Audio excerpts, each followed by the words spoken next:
Welcome to The Explainer. Today, we're hitting the ground running and diving right into a literal nightmare.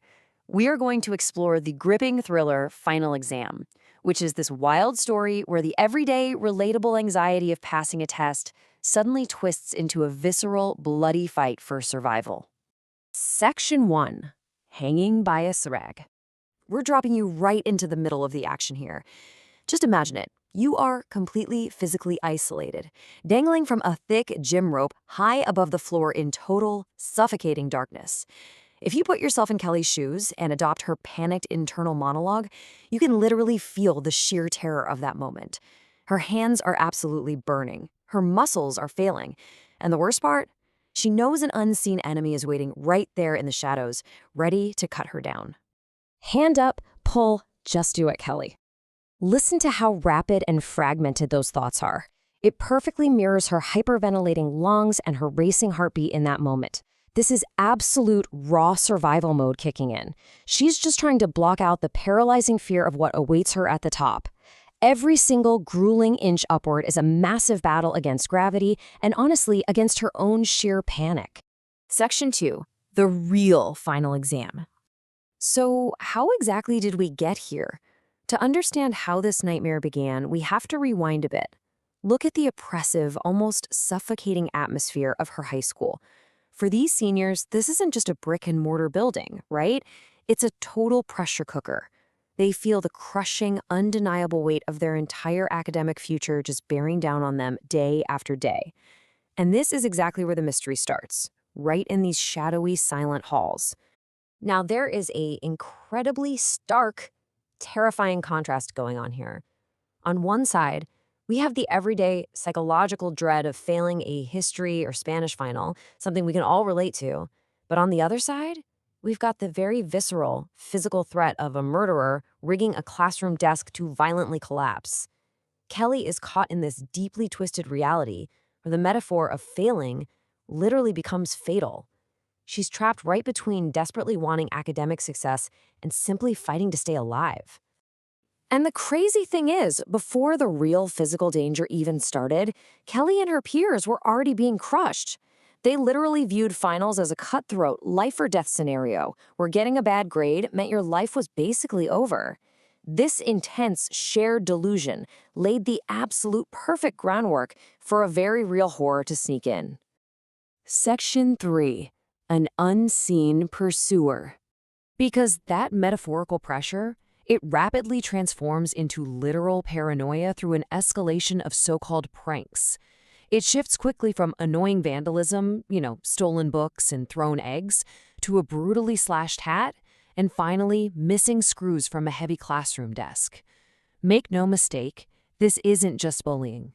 It is a calculated, chilling effort by an unseen stalker to completely break her mind. You can almost feel the suffocating dread she's experiencing. Kelly realizes her unseen enemy is hiding right there in plain sight. She sits in class, her stomach just in absolute knots, scanning these familiar faces and wondering which of her peers secretly wants to destroy her.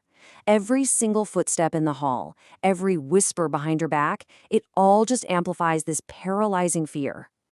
And then comes that chilling moment of absolute terror.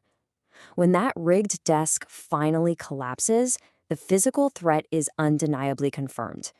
The illusion of high school safety is completely shattered in an instant. Someone is actively trying to kill her. The academic anxiety just vanishes, completely replaced by pure, unadulterated survival instinct. Section 4. Fight for survival. Which slams us right back to that dark, isolated hillside. Over the pounding of her own heart, Kelly hears the rhythmic footsteps of her pursuer closing in. Picture her desperate sprint. She's dodging boulders in the pitch dark, lungs burning, nowhere to hide, just an endless steep climb with a killer right on her heels. The suspense here is absolutely suffocating. And then comes the horrific reveal. Her attacker? It's Jeffrey, a fellow student driven entirely to madness by an obsessive fear of being a loser. Consumed by this horrifying need to win at literally any cost, He speaks to her in this terrifying, childlike voice. It reveals the deeply twisted nature of a mind entirely shattered by academic pressure. The struggle is brutal. Hand up. Her survival mantra from the gym rope returns, but it's too late. Jeffrey violently heaves Kelly right over the edge of the cliff into the blackness. Tumbling through the void, she makes a panicked, desperate reach. Her hands scrape the earth, grabbing clumps of grass, until, miraculously, her fingers lock onto a thick, white root. She is literally hanging on for dear life, suspended in the dark void. And then, the shocking climax. Jeffrey, completely blinded by his obsessive need to win and eliminate his competition, leaps over the edge in pursuit and just tumbles down the hill like a broken toy. His absolute inability to accept anything less than total victory is exactly what destroys him in the end. Section 5, The Deadly Cost of Pressure. Stepping back from the adrenaline for a second, we really uncover the dark, cautionary tale hidden inside this thriller. Jeffrey isn't simply a two-dimensional monster, right?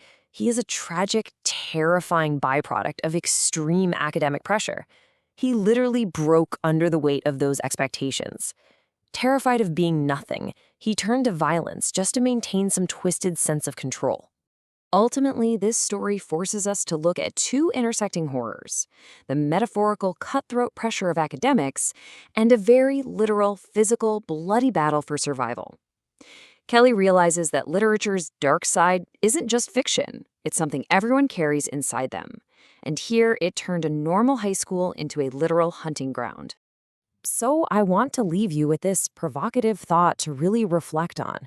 If the relentless pressure to succeed can twist a student's mind so far that a classroom becomes a deadly trap, what is the true cost of winning at all costs? Thanks so much for joining me for this explainer. Keep learning, keep questioning, and I will see you next time.